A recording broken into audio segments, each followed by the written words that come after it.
रेशमा अभी अभी कॉलेज से आई थी। तभी उसकी माँ पुष्पा ने कहा, बेटी कैसा रहा तेरा पेपर? पास तो हो जाएगी ना? माँ, तुम्हारे कहने से मैं कॉलेज जा रही हूँ।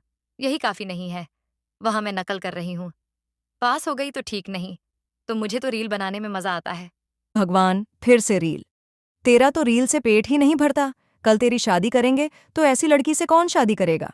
रेशमा हर दिन माँ को समझाती, लेकिन पुष्पा पुराने ख्यालों की थी। इसलिए रेशमा बिना उनसे बात करे अपने कमरे में चली गई और मोबाइल से रील बनाने लगी।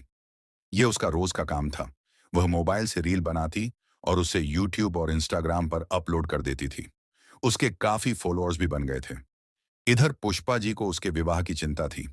एक दिन पुष्पा ने रेशमा से कहा, बेटी, अब शादी कर ले। माँ, मैंने लड़का ढूंढ लिया है। बस तुमसे मिलवा देती हूँ। वह भी मुझे ऑनलाइन मिला था। रोज मेरी रील को लाइक और शेयर करता था। धीरे धीरे हम आपस में बात करने लगे। फिर वह मुझसे मिलने लगा। देखा, रील का कमाल तुम्हारी सारी टेंशन दूर कर दी। लेकिन उसके घर वालों को पता है तू रील बनाती है। माँ, उसने बात कर ली होगी। हमें क्या कुछ ही दिनों में रेशमा की शादी सुरेंद्र से हो जाती है। नई ससुराल में जाते ही रेशमा का बहुत स्वागत हुआ। उसकी सास मालती अपनी बहू को बहुत लाड प्यार कर रही थी। सुरेंद्र उनका इकलौता बेटा था। रेशमा अपने कमरे में पहुंची।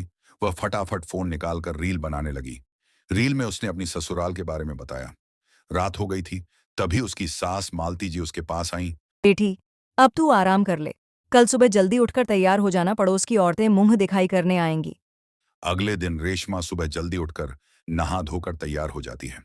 जब तक पड़ोस की औरतों के आने का समय होने वाला था, उसने छत पर जाकर 2 रील और बनाकर डाल दी। शाम के 4 बज गए, लेकिन उनके घर एक भी औरत नहीं आई। तब मालती जी पड़ोस में गईं। विमला, तू मेरी बहू की मुंह दिखाई करने नहीं आई? मालती, तेरी बहू ने तो पहले ही मुंह दिखाई कर दी। ये देख, कितनी रील बनाकर डाल दी उसने। तो तेरा पूरा घर यहीं बैठे दिखा दिया है। बड़ी अच्छी रील बनाने वाली बहू लाई है तू अपने सुरेंद्र के लिए। अब तो पूरा मोहल्ला तेरी बहू को रोज देखेगा। मालती जी को बहुत गुस्सा आया। वह जल्दी से घर आईं। क्यों री बहू, ये क्या पूरे मोहल्ले में हमारी नाक कटवा दी? क्या हुआ माँ? अभी तो रेशमा को आए 1 दिन हुआ है और आप उसे डांटने लगीं। वाह बेटा, पहले दिन ही बहू का गुलाम बन गया। पहले इससे पूछ, इसने रील बनाकर डाल दी, पूरा मोहल्ला पहले ही इसे देख चुका है। अब हमारे घर मुंह दिखाई करने कौन आएगा? रेशमा कमरे में यह सब सुन रही थी। वो बाहर आई और बोली, माँ जी, मुझे तो रोज 2 रील डालनी ही होती है। ये तो मैंने पहले ही इनसे कह दिया था। माँ, इसी रील से तो हमारी मुलाकात हुई थी। देख सुरेंद्र, मुझे गुस्सा मत दिला। तू मेरा इकलौता बेटा है, इसलिए मैं लव मैरिज को तैयार हो गई। इसे यहाँ रहना है तो रील बनाना बंद करना पड़ेगा। सासू माँ, आप जो मर्जी कहें, मैं अपना कैरियर खराब नहीं कर सकती। अरे रेशमा, तू चुप हो जा। मैं माँ से बात करता हूँ।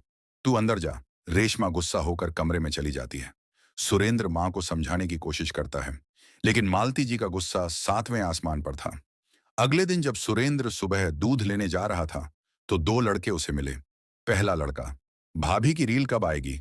हम तो इंतजार कर रहे हैं। दूसरा लड़का, भाई अब तो घर में नौकर लगा ले, कब तक दूध लाता रहेगा? भाभी तो लाखों रुपए कमा रही होगी।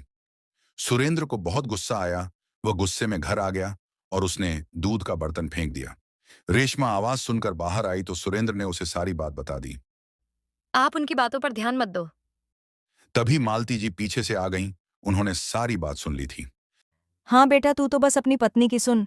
आज मंदिर गई थी, वहां भी बस रेशमा की ही चर्चा हो रही थी।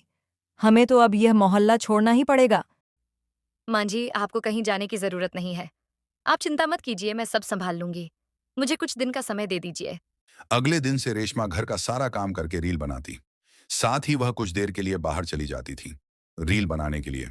मालती जी घर में बैठी थी। उन्होंने अब बाहर निकलना ही बंद कर दिया था। एक दिन कुछ औरतें उनके घर आ गईं। उनमें बिमला भी थी। बहन, हमें माफ कर दे। हमने तेरी बहू को गलत समझा, उसका मजाक उड़ाया। लेकिन आज उसकी वजह से हमारा पूरा एरिया बहुत साफ हो गया। साफ पानी आने लगा। और तो और सारे गुंडों को पुलिस पकड़ कर ले गई। बहू, ओ बहू, इधर आ। ये सब क्या कर दिया तूने?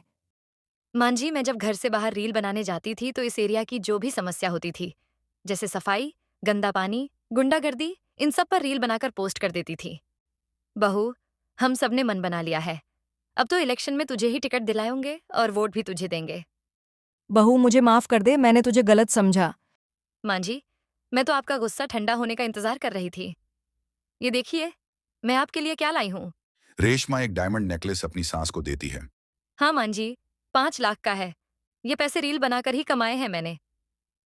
बेटी हमारी बहू को भी रील बनाना सिखा दे। घर का काम तो मैं ही कर लूंगी। ये सुनकर सब हंसने लगे।